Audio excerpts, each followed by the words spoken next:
The reason why aku buy, kalau kau nampak H1, lepas tu kau tarik ke tepi, kau akan nampak base tau. Sebelah base tu lagi ada resistance 3 kepala. Ada HNS. Ada 3 resistance yang telah di breakout. Itu kenapa aku buy. Tapi current market price M30 masih selling.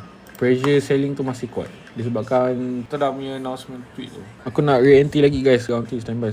Round 3 standby.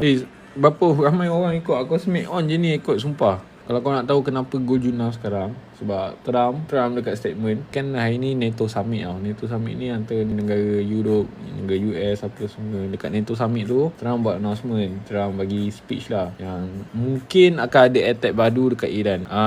Dia dah bagi tanda tu, so gold akan junam. Gold sekarang tengah FOMO sekarang ni. Siapa yang tengah sell semua sekarang tengah FOMO sebenarnya. Daripada petang tadi dia ni, bukan dia memang cakap ceasefire tu cancel. Tak, minggu lepas tak ada update rasanya. Minggu lepas diam je. Hari ni baru dia cakap. Semua yang dia sapu kat low betul. Dia keep buat lower low. Aku target lower high dia area 4072 ni ataupun area 4058. Petang tadi 500 pip apa.